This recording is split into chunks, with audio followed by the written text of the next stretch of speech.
हमारे हाथों की मूर्तियां ही हमारी पहचान है। कैसे भूल गई तुम? अगर हम अपने काम की तारीफ नहीं करेंगे तो कौन और करेगा?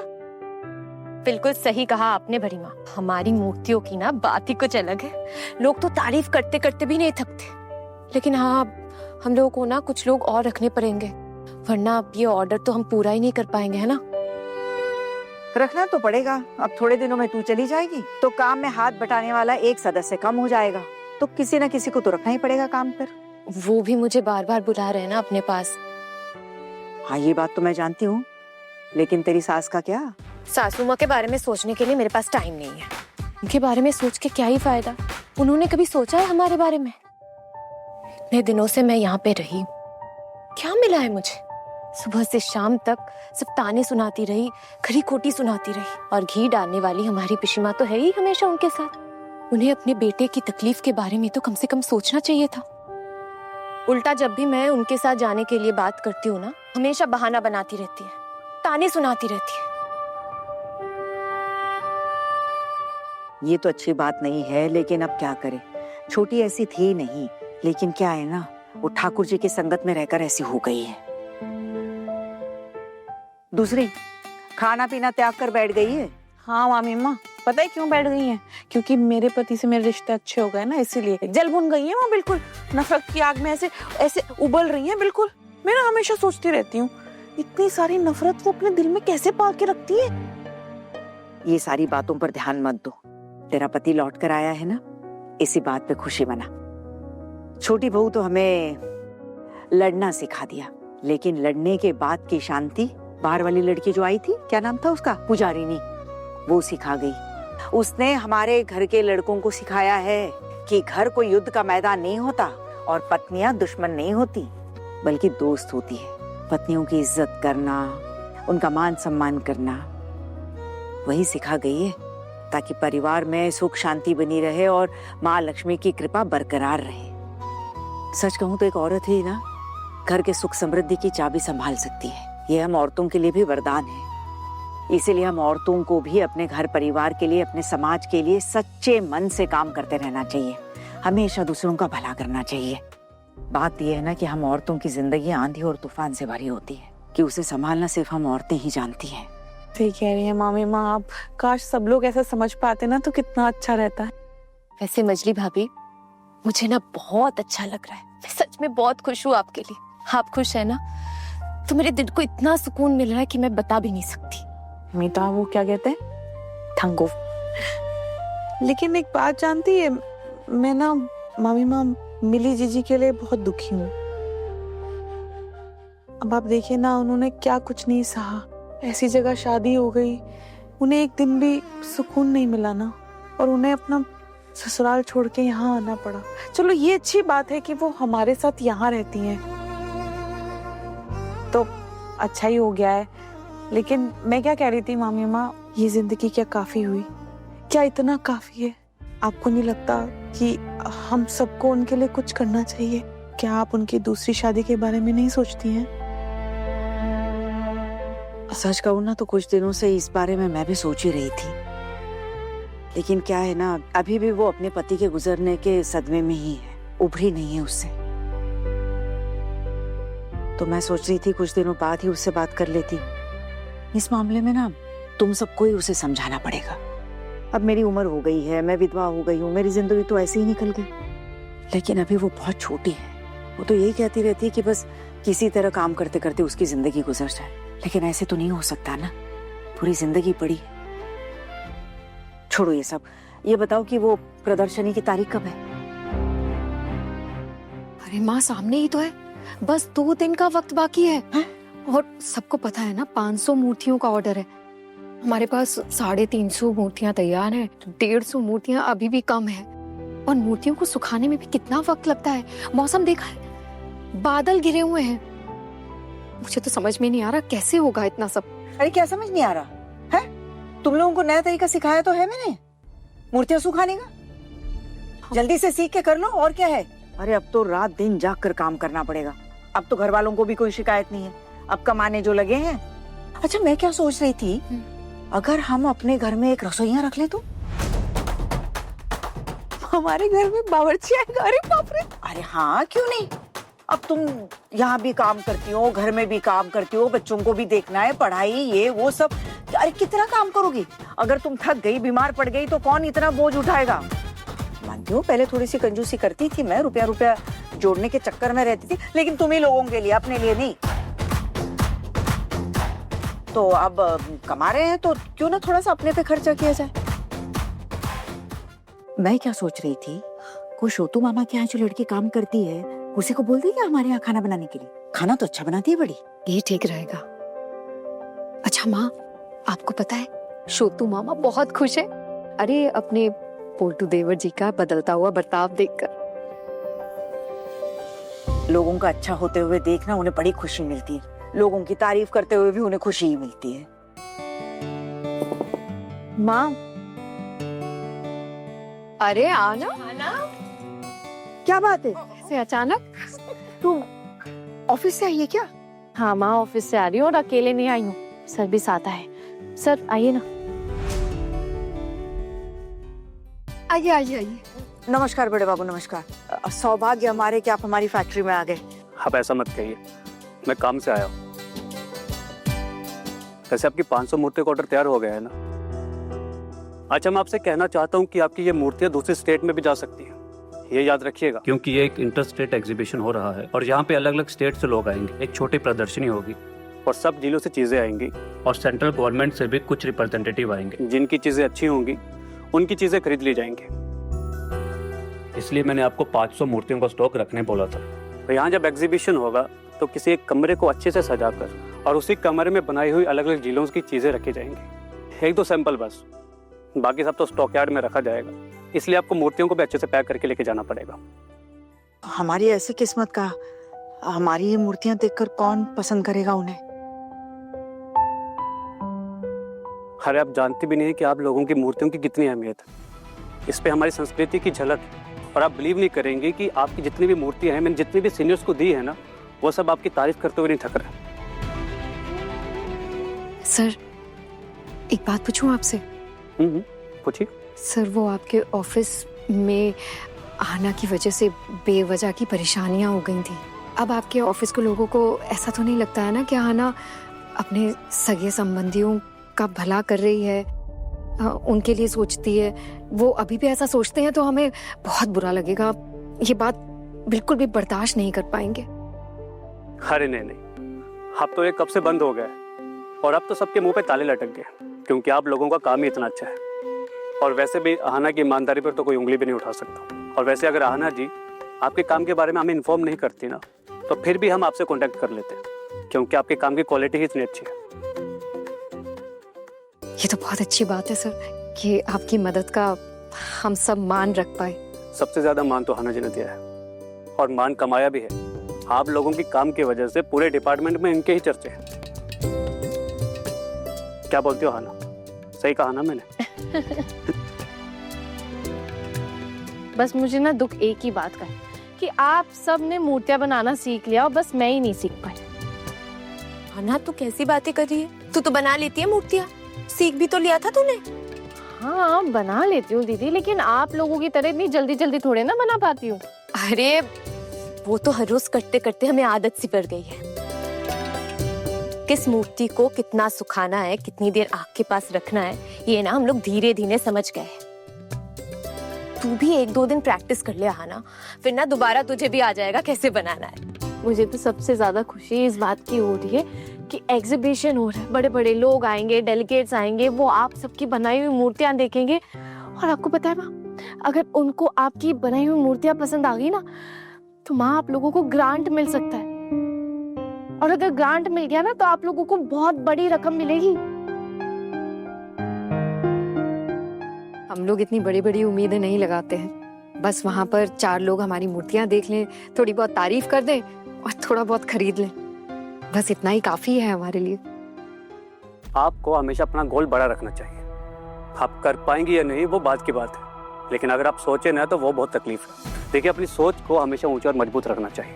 सर जिस जगह से हम लोग आते हैं ना, वहाँ इतना बड़ा बड़ा सोचना ही अपने आप में बहुत बड़ी बात है।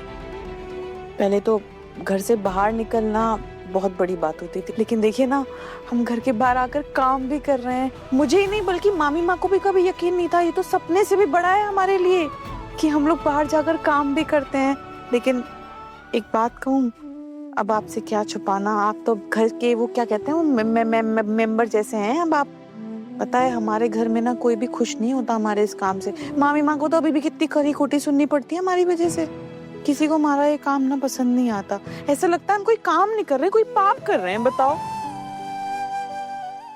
एक बार आपको अवार्ड मिल जाए, फिर देखना कि आपके घर वाले आपको कंधे पे उठा के नाचेंगे। अच्छा माँ, एग्जीबिशन के दिन ना आप छोटू मामा को अपने साथ लेकर जाइएगा। आप देखना, उन्हें तो उन्हें और हमें भी बहुत अच्छा लगेगा। पगली, ये भी कोई कहने की बात है क्या?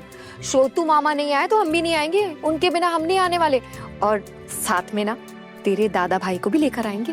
अरे बिल्कुल, दादा भाई को तो आना ही पड़ेगा दीदी। दादा भाई इतना काम जो कर रहे। अच्छा, वो दादा भाई अभी किसी दुकान में ऑर्डर देने गए ना शायद। नहीं, वो ऑर्डर देने नहीं गया है। अब वो कुछ 350 मूर्तियां थी, कुछ 150 कम पड़ गई थी, तो क्या ऑर्डर देने जाएगा? वो उसके लिए गया है, वो जो पैसे लेने जाते हैं उसको क्या कहते हैं बड़ी? कलेक्शन। वो वही उसी के लिए गया है। बुरा मत मानिएगा, लेकिन एक बात पूछो आपसे, फिलहाल आप महीने में कितने पैसों का प्रोडक्शन कर रहे हैं? अब आपसे क्या ही छुपाना बड़े बाबू, पिछले महीने के हिसाब से हमने कुछ 30,000 रुपए का हिसाब जोड़ा है। तो उसमें से मुनाफा कितने पैसों का था? आपसे झूठ नहीं कहूंगी बड़े बाबू, आप तो अन्नदाता है हमारे, आपसे क्या छुपाना। सारा खर्चा निकालकर लगभग 12,000 के करीब। अब तो हम लोग अमीर बन गए हैं। और पता है, बड़ी माँ ने ये भी कहा है कि अब से हम लोग के घर में रसोइया भी रहेंगे। हाँ। ओह, वाह। अरे ये पैसे तो अभी और बढ़ेंगे अगर और ज्यादा लोग रखे जाए तो। अब देखिए, अगर ज्यादा लोग रखेंगे तो प्रोडक्शन बढ़ेगा, और प्रोडक्शन बढ़ेगा तो इसका मतलब ये है कि हम दुकानों में ज्यादा सप्लाई कर पाएंगे। तो इसका मतलब ये है कि अब हम लोगों को काम पर और ज्यादा लोग रखने चाहिए। सही कहा आपने, डिमांड है तो आपको प्रोडक्शन बढ़ानी पड़ेगी, और वरना बाद में अगर आप डिमांड है तो आप सप्लाई नहीं दे पाए तो गलत हो जाएगा। अगर लोग काम नहीं जानते हैं तो आप उन्हें सिखा दीजिए। जी बड़े बाबू, मैं भी इसी बात को लेकर सोच रही थी, पहले ये प्रदर्शनी वाला काम हो जाए, उसके बाद इसी बात पर ध्यान दूंगी। ठीक है माँ, हम तो बस यही बताने आए थे। एक्चुअली मैं घर आके तो आप लोगों को बता ही देती, लेकिन सर ऑफिशियली आप लोगों को बताने आए थे। परसों 12 बजे ना एग्जीबिशन है। माँ देखिए, ज्यादा टाइम तो नहीं है, सारी तैयारियां करनी पड़ी। और हाँ, यहाँ से वहां तक ले जाने की जिम्मेदारी आप लोगों की है। हाँ, वहां पे हमारे आदमी रहेंगे, तो वहां का सजाना और सब कुछ करना वो हमारे लोग कर देंगे। इससे मुझे तो बहुत खुशी हो रही है। कितने सारे लोग होंगे वहां, आप लोगों को ना बहुत अच्छा लगेगा। ये सब तो कभी कुछ जिंदगी में ऐसा किया ही नहीं था, सोचा तक नहीं था। बचपन में ना तालाब में खेलने जाते थे, तैरने जाते थे, तो बस वहीं की मिट्टी उठाकर गुड्डे गुड़िया बनाने लगे, फिर मूर्तियां बनाने लगे। कभी ये सोचा ही नहीं कि ये मूर्तियां बेचकर कभी अपनी कमाई भी कर पाएंगे। माँ ये तो अभी कुछ भी नहीं है, ये तो बस शुरुआत है। फिर भी अपनी खुद की कमाई है, आज हम सब कमा रहे हैं। अब इसीलिए कह रही थी ना इन सबसे कि ज्यादा थकने की जरूरत नहीं, काम करके एक खाना बनाने के लिए लड़की रख लेते हैं ना। सच कहूँ तो हम इसी में बहुत खुश हैं, धीरे धीरे इसे ही चल रहा है काम। अब अच्छा माँ, ऑफिस का काम है, अब हम चलते हैं। चलता हूँ, परसों मिलते हैं। आप यहाँ पर आए, बड़ा अच्छा लगा। आप कभी घर पे आना, बहुत अच्छा खाना बनाकर खिलाएंगे। जरूर आऊंगा, चलते हैं। माँ मैं भी चलती हूँ। सुनना, जल्दी लौटेगी ना? दीदी आज तो जल्दी नहीं हो पाएगा, एक्चुअली परसों एग्जीबिशन है, काम का ना बहुत प्रेशर है। अरे फिर भी आना, एक बार आने की कोशिश करना। वो क्या है ना, शाम को बैठकर हम सब बात नहीं करते हैं ना, तो दिन एकदम खाली खाली सा लगता है। ठीक है दीदी, जल्दी जल्दी आने की कोशिश करूंगी, पक्का। अभी चलती हूँ, ठीक है? Bye bye bye.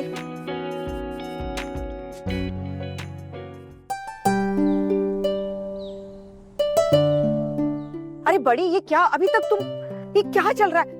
खोखन वहां स्टॉल लगाकर बैठा होगा और तुम लोग अरे माँ, सब हो जाएगा, आप बिल्कुल भी चिंता मत कीजिए। मैंने फोन पे बात की थी उनसे, वो अभी पहुंचे हैं एग्जीबिशन में और स्टॉल बस सजाना शुरू ही किया है। जब तक वो स्टॉल सजाएंगे तब तक हम सब वहाँ पहुंच जाएंगे। आप बिल्कुल भी चिंता मत कीजिए। देखो क्या कह रही है, चिंता मत कीजिए।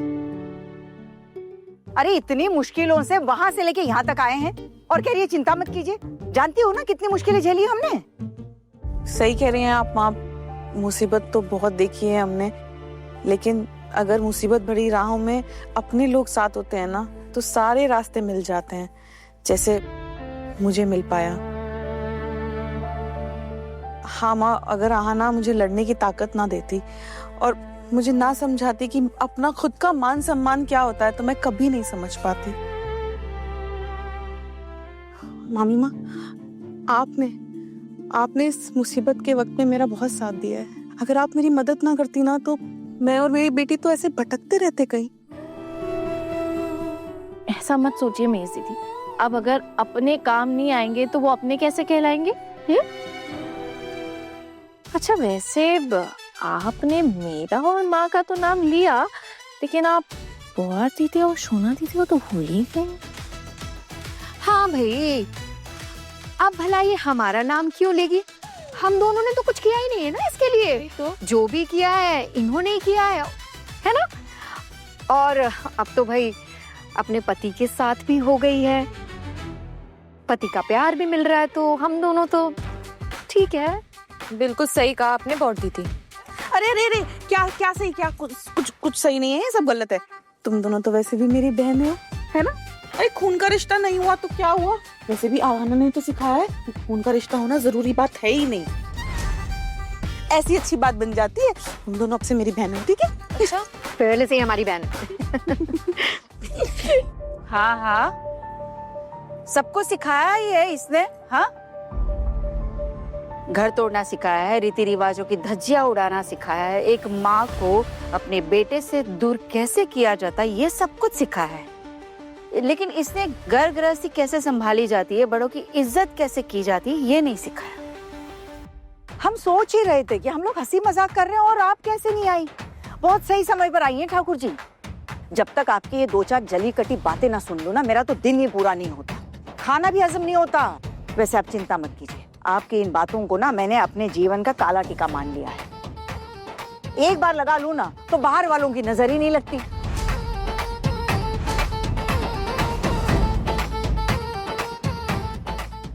आप तो बिल्कुल डायलॉग बाजी करना सीख गई अपनी छोटी बहू से। छोटी, मैंने जीवन में कुछ तो सीख लिया, तूने क्या सीखा है? अरे जरा अपने गिरेबान में झांक, क्या दिया है तूने इन लड़कियों को? बता, कभी इन लड़कियों को अपनी बेटी नहीं समझा, माँ नहीं बन पाई। अरे इतनी सेवा की है इसने तेरी, देवर जी की, खाने पीने से लेके दवा पानी से लेके पैर दबाने से लेकर किस चीज को नहीं संभाला इन्होंने? बता, तूने क्या दिया सिवाय दर्द और दुख के?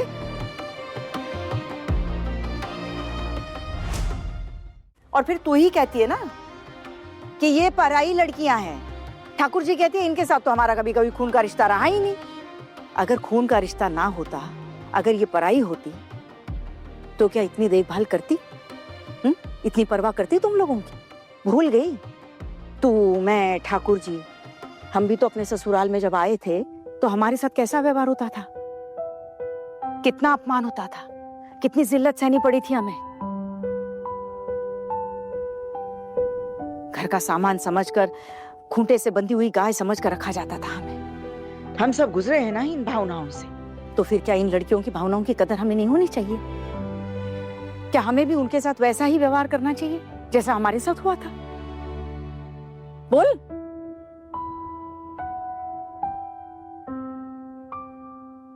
अरे हमारे भावनाओं की कदर करने वाले लोगों की कदर हमें नहीं करनी चाहिए? सिर्फ आपने ही कदर करना सिखा है ना भाभी? हम तो नकारे हैं ना? क्यों छोटी भाभी, सही कहा ना मैंने? अगर इन लोगों ने हमारी भावनाओं की कदर की होती ना, तो यो सुबह सुबह झुंड बढ़ाकर नहीं निकल जाती। हम दो प्राणी इस तरह ऐसे घर में पड़े रहेंगे? भाभी पता है ना, छोटे दादा भी घर पर नहीं है। मीता और पारो हमारे लिए रुक नहीं सकती है। मतलब मुझे क्यों रहना चाहिए घर में? इतनी मेहनत के बाद में वो दिन आया, वो क्या आना, वो एग्जीबिशन, वो एग्जीबिशन के लिए जा रहे हैं हम लोग, तो मेरा जाना तो बनता ही है ना। वैसे भी दोपहर का खाना हम सबने अच्छे से बना के रख दिया है, आपको और छोटी मामी जी को ना कोई तकलीफ नहीं होगी। तो मतलब हम अपने हाथों से खाना परोस कर खाएंगे। पहले तलाक हो गया था, बात अलग थी। अब मेरे बेटे से तेरा रिश्ता जुड़ गया है ना, तो मेरा ख्याल रखना तेरा फर्ज है। माँ, मैंने आपका ख्याल ना रखने की बात कब कही? मैंने कभी मना नहीं किया और मैं रखूंगी। और रही बात मेरे जाने ना जाने की, आप हमेशा बातों का गलत मतलब ही क्यों निकालती हैं? आप उनमें से अच्छाई भी तो ढूंढिए, किसी बात में कभी तो कोई अच्छाई ढूंढिए ना माँ। अब तू मुझसे जुबान लड़ाएगी?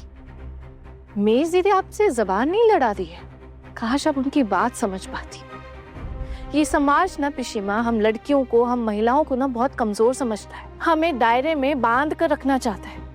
ये समाज ना कभी भी नहीं चाहता कि हम औरतें समाज के साथ ना कंधे से कंधा मिलाकर चलें।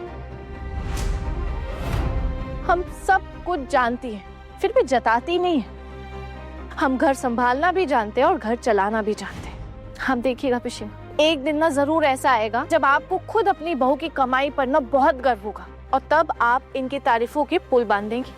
इस बात की मैं गारंटी देती हूँ। देख, तुझे जिस बात की भी गारंटी लेनी है ना, दुनिया भर में घूम कर भटक कर लेती रहना, लेकिन इस बात की गारंटी मैं देती हूँ कि मैं अपनी बहू को इस घर से बाहर कदम नहीं रखने दूंगी।